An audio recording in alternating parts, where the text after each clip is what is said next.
Good morning class. बेटा आज हम करेंगे चैप्टर जो बेटी हमने रीड किया था एकांकी, उसके क्वेश्चन आंसर करेंगे। पेज नंबर 89 पे है। लघुत्तरी है 7 लघुत्तरी है और दीर्घोत्तरी हमारे 4 हैं। इसके भाव पल्लवन तो मैंने आपको कल ही बता दिया था कि बहुत इम्पोर्टेंट नहीं है और ये किसी के संवाद हैं, बोले हुए हैं ये। तो ये जब बातचीत होती तो उसको हम भावार्थ में या फिर उसका अर्थ अलग से, ये किसी की भावनाएं या किसी के बोले हुए संवाद हैं ये, तो ये हमको नहीं करना है, हमको क्वेश्चन आंसर करना है। तो मैं आज आपको करवा देती हूँ। लघुत्तरी का फर्स्ट क्वेश्चन है, ज्योति को किस प्रतियोगिता के लिए इनाम मिलने वाला था? बहुत सारे बच्चों ने मेरे को आंसर भी बताए, लेकिन हम एक एक सेंटेंस के आंसर नहीं लिख सकते ना लघुत्तरी में, इसलिए मैं आपको लिखवा देती हूँ। लिखिए, ज्योति को किस प्रतियोगिता के लिए इनाम मिलने वाला था? एकांकी बेटी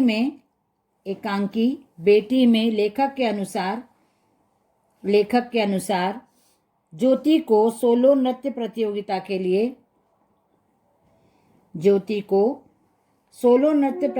के लिए इनाम मिलने वाला था। सेकंड क्वेश्चन है, माजी ने बाबूजी से चीनी कम खाने के लिए क्यों कहा? माजी ने बाबूजी से चीनी कम खाने के लिए क्यों कहा? माजी ने बाबूजी से चीनी कम खाने बेटा ऐसे लिखो, माजी ने बाबूजी को चीनी कम खाने की सलाह देते हुए माजी ने बाबूजी को चीनी कम खाने की सलाह दी, जिससे उन्हें बुढ़ापे में मधुमेह ब्रैकेट में लिखो डायबिटीज जैसी बीमारी से ग्रस्त न हो, जिससे वे बुढ़ापे में मधुमेह जैसी बीमारी से ग्रस्त न हो जाएं। मधुमेह के साइड में आपको ब्रैकेट में मधुमेह, ब्रैकेट में लिखिए डायबिटीज जैसी बीमारी से ग्रस्त न हो जाएं। तीसरा क्वेश्चन है, प्रहलाद की बहू को नर्सिंग होम क्यों ले जाना था? प्रहलाद की मां अपनी बहू को भ्रूण परीक्षण की जांच के लिए नर्सिंग होम ले जाना चाहती थी। फोर्थ क्वेश्चन है, राकेश कैसे शहीद हो गया था? राकेश फौज में था एवं कारगिल की लड़ाई में वह शहीद हो गया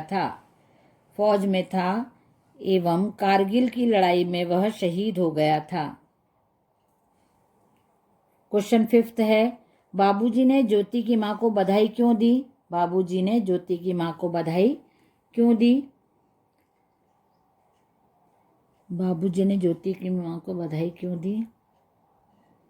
बाबूजी ने ज्योति की मां को बेटे के यहाँ लक्ष्मी के जन्म लेने पर बधाई दी। बाबूजी ने ज्योति की मां को बेटे के यहाँ लक्ष्मी के जन्म लेने पर बधाई दी। उनके यहाँ बेटी हुई थी तो इसलिए उन्होंने बेटी को लक्ष्मी का रूप माना और कहा कि हमारे घर पे लक्ष्मी आई है, इसलिए बधाई दी उन्होंने आपस में एक दूसरे को। नेक्स्ट क्वेश्चन है, रामचरण किस प्रकार कानून का पालन कर सकते थे? रामचरण बेटी को पूरी शिक्षा दिलाकर एवं सही समय पर उसका विवाह करके कानून का पालन कर सकते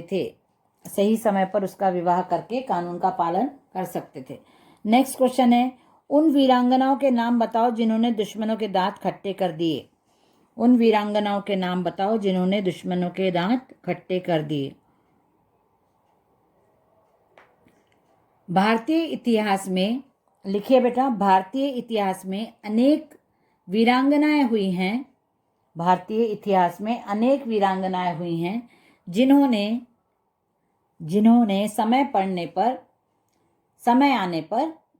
समय आने पर अपने साहस से दुश्मनों के दांत खट्टे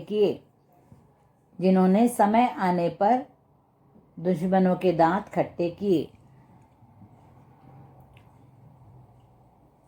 उनमें से कुछ हैं, उनमें से कुछ नाम हैं, डैश लगा के लिखिए, रानी लक्ष्मीबाई, दुर्गावती, अहिल्याबाई, अवंतीबाई, रजिया सुल्तान। रानी लक्ष्मीबाई, अहिल्याबाई, दुर्गावती, अवंतीबाई, रजिया सुल्तान। ये बस पूर्ण विराम लगा दीजिए। इसके बाद अब हम लिखेंगे दीर्घोत्तरी। दीर्घोत्तरी का पहला क्वेश्चन है, माँ जी ने बेटियों के गौरव के बारे में क्या क्या बताई। माँ जी ने बेटियों के गौरव के बारे में क्या क्या बातें बताई। माँ जी ने बेटियों को इस देश का अभिमान बताते हुए, माँ जी ने बेटियों को इस देश का अभिमान बताते हुए उन्हें वीर, साहसी, स्वाभिमानी बताया। उन्हें वीर, साहसी, स्वाभिमानी बताया। पूर्ण विराम लगाइए। माँ ने टेसी थॉमस का उदाहरण देते हुए, माँ ने टेसी थॉमस का उदाहरण देते हुए बेटियों को बेटों के बराबर, बेटियों को बेटों के बराबर बताया एवं बेटियों की शिक्षा एवं समाज तथा देश के विकास को महत्वपूर्ण बताया। बेटियों की शिक्षा एवं समाज तथा देश के विकास को महत्वपूर्ण बताया। पूर्ण विराम लगा दो। सेकंड क्वेश्चन है, ज्योति की भाभी से गर्भस्थ बेटी कौन कौन सी बातें करती प्रतीत होती है। ज्योति की भाभी से मतलब जो बहू थी उस घर की, वो प्रेग्नेंट थी, हमने रीड किया था। तो वो पहले से ही उसने सोच लिया था कि मैं एक लड़की को जन्म दूंगी, और वो उससे बातें भी करती रहती थी। तो उसको प्रतीत हो रहा था कि मेरी बेटी मेरे से बातें करती है। तो वो यहाँ पे पूछा है कि किस प्रकार की बातें उसकी बेटी उससे, जब गर्भ में है तो वो क्या बातें अपनी माँ से बोल रही है, यहाँ पे वो क्वेश्चन पूछा हुआ है। तो आप लिखिए, ज्योति की भाभी से गर्भस्थ बेटी, ज्योति की भाभी से गर्भस्थ बेटी बातें करते हुए कहती है। अब जो भी बोल रही है उसको आपको इन्वर्टेड कॉमास में लिखना है, क्योंकि वो किसी के विचार हैं तो हमको वो वैसे के वैसे ही बताना है, इसलिए हम उसको इन्वर्टेड कॉमास में लिखेंगे। तो आप लगा लो इन्वर्टेड कॉमा और लिखो, माँ तुम मुझे जन्म देकर इस संसार को देखने का अवसर देकर, माँ तुम मुझे जन्म देकर एवं इस संसार को देखने का अवसर देकर मेरे ऊपर जो उपकार करोगी उसके लिए मैं हमेशा आपकी आभारी रहूंगी। पूर्ण विराम। मैं जीवन के प्रत्येक क्षण में आपके साथ रहते हुए अच्छी शिक्षा प्राप्त कर हर क्षेत्र में आपका नाम रोशन करूंगी। अच्छी शिक्षा प्राप्त कर हर क्षेत्र में आपका नाम रोशन करूंगी। नेक्स्ट क्वेश्चन है, रेखा पढ़ने में पीछे क्यों रह गई। ये मैंने कॉपी में नहीं लिखवाऊंगी मैं आपको, क्योंकि इसका बहुत, ये दीर्घ उत्तरीय में क्वेश्चन दिया है और इसका आंसर बहुत छोटा सा है कि उसके पेरेंट्स एजुकेशन की इम्पोर्टेंस नहीं समझते थे। पेरेंट्स के सपोर्ट ना होने की वजह से वो नहीं पढ़ पाई थी आगे, इसलिए हम ये नहीं लिखेंगे। चौथा क्वेश्चन आप लिख लीजिए, इतना इंपॉर्टेंट नहीं है इसलिए मैं नहीं लिखवा रही हूँ। चौथा क्वेश्चन है, बहु रंभा के द्वारा रेखा के भविष्य निर्माण के लिए क्या पहल की गई थी। बहु रंभा के द्वारा रेखा के भविष्य निर्माण के लिए पहल करते हुए बहू ने रेखा के पिताजी को गांव से बुलवाया एवं उन्हें शिक्षा का महत्व समझाते हुए रेखा की पढ़ाई पूरी करवाने की गुजारिश की। रेखा की पढ़ाई पूरी करवाने की गुजारिश की। ये 4th क्वेश्चन भी हमारा कंप्लीट हो गया। और क्वेश्चन आंसर हमारे ये 3 क्वेश्चन आंसर दीर्घ उत्तरी हमने किए हैं और 7 क्वेश्चन आंसर हमने लघु उत्तरी किए हैं। तो ये अभी हमारा कोर्स का मतलब ये भाषा अध्ययन में निम्नांकित शब्दों के एक प्रत्यय जोड़कर नए शब्द बनाइए। मैंने पहले भी आपको बताया था। समाज में एक जोड़ेंगे तो सामाजिक बन जाएगा, धर्म में एक जोड़ेंगे धार्मिक बन जाएगा, संस्कृति तो सांस्कृतिक बन जाएगा, राजनीतिक, पारिवारिक। और ये जो निम्नांकित कथन में उचित विराम चिन्ह लगाइए, ये आपको करना है।